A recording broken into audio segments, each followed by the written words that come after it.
ಇರಾನ್ನಲ್ಲಿ Khamenei ಹತ್ಯೆ ಬೆನ್ನಲ್ಲೇ ದೊಡ್ಡಣ್ಣನ ಅಬ್ಬರ. ಅಮೆರಿಕಾದಿಂದ ಡೂಮ್ಸ್ ಡೇ ಕ್ಷಿಪಣಿ ಉಡಾವಣೆಗೊಂಡಿದೆ. ಜಗತ್ತಿಗೆ ಇದು ವಿನಾಶದ ಮುನ್ಸೂಚನೆಯ. ಇರಾನ್ನಲ್ಲಿ ಖಮೇನಿ ಹತ್ಯೆಯ ಬೆನ್ನಲ್ಲೇ ದೊಡ್ಡಣ್ಣನ ಮತ್ತೊಂದು ಮಾಸ್ಟರ್ ಪ್ಲಾನ್. ಅಮೆರಿಕಾದಿಂದ ಡೂಮ್ಸ್ ಡೇ ಕ್ಷಿಪಣಿ ಉಡಾವಣೆ. ಜಗತ್ತಿಗೆ ಇದು ವಿನಾಶದ ಮುನ್ಸೂಚನೆಯ ಅಥವಾ ವಾರ್ ಸ್ಟ್ರಾಟಜಿ ಅಂತ ಇರುತ್ತೆ. ನಮ್ಮಲ್ಲಿ ಚೂಪಾದ ಕತ್ತಿಗಳಿದ್ರೆ ಅದನ್ನು ತೋರಿಸ್ಕೋಬೇಕು ನಾವು.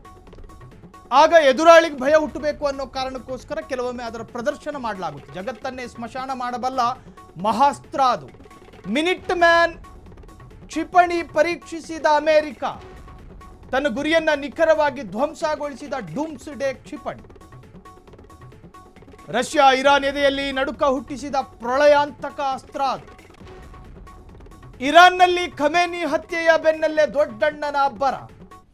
ಸಾಕಷ್ಟು ಮಿಸೈಲ್ಗಳನ್ನು ಬಿಡಲಾಯಿತು. ಆ ದೃಶ್ಯಗಳನ್ನು ನೋಡ್ತಾ ಇದ್ರಿ. ಅದರ ಹೊಸ ಪ್ರಯೋಗ of the US nuclear forces and provide confidence in the lethality and effectiveness of the nation's nuclear deterrent.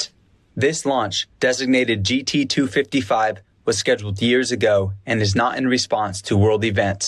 It is a key component of a data-driven program that has been in place for decades, involving over 300 similar tests designed to validate the performance of the weapon system. The data collected from these routine tests is essential for ongoing and future force development. Today, ಮಿಸೈಲ್ಗಳನ್ನು ಬಿಡಲಾಯಿತು, ಕ್ಷಿಪಣಿಗಳ ಆರ್ಭಟಗಳಾಯಿತು, ಯಾವುದಕ್ಕೂ Iran ಬಗ್ಗಲಿಲ್ಲ. ಕೊನೆಯದಾಗಿ America ಹೇಳ್ತು, Iran ನಿನ್ನಲ್ಲಿರುವ ಅಸ್ತ್ರಗಳು ಖಾಲಿಯಾಗೋದಕ್ಕೆ ಬಂತು, ಇನ್ನಾದರೂ ಸುಮ್ಮನಿತ್ಕೋ, ಇನ್ನಾದರೂ ನಿನ್ನ ನವರಂಧ್ರಗಳನ್ನು ಬಂದ್ ಮಾಡ್ಕೊ ಅಂತ ಹೇಳ್ತಾ ಅಮೆರಿಕ. ಬಗ್ಗಲಿಲ್ಲ ಇವರು. ಇವರಲ್ಲಿರುವ ಅಸ್ತ್ರಗಳನ್ನು ಪ್ರತಿದಾಳಿಯ ಮುಖಾಂತರವಾಗಿ ತೋರಿಸೋದಕ್ಕೆ ಶುರು ಮಾಡಿದ್ರು. ಈಗ ಅಮೆರಿಕಾದ ಕಡೆಯಲ್ಲಿ ಇರುವಂತಹ ಕಟ್ಟಕಡೆಯ ಆಪ್ಷನ್ನು, ನನ್ನಲ್ಲಿರುವ ಮತ್ತೊಂದಷ್ಟು ಪ್ರಬಲವಾದ ಆಯುಧಗಳನ್ನು ನಿನ್ನ ಮೇಲೆ ಬಿಡ್ತೀನಿ ಅನ್ನೋ ಥ್ರೆಟ್ ಮಾತ್ರ ಮಾಡಬೇಕಾಗಿ ಬರುತ್ತೆ. ಈ ಅಸ್ತ್ರಗಳನ್ನು ನೋಡಿಕೊಂಡು ಎದುರಾಳಿ ಸುಮ್ಮನೆ ಕೂತ್ರೆ ಯುದ್ಧ ನಿಲ್ಲಬಹುದು. ಇಲ್ಲ, ನಮ್ಮಲ್ಲಿರೋದನ್ನು ತೋರಿಸ್ತೀವಿ ಅಂಥೇಳಿ ಅವರೇನಾದರೂ ಅಣು ಕ್ಷಿಪಣಿ ಅಥವಾ ಅಣುಬಾಂಬಿ ಕೈ ಹಾಕಿದ್ರೆ ಜಗತ್ತಿನ ಪರಿಸ್ಥಿತಿ ಏನು?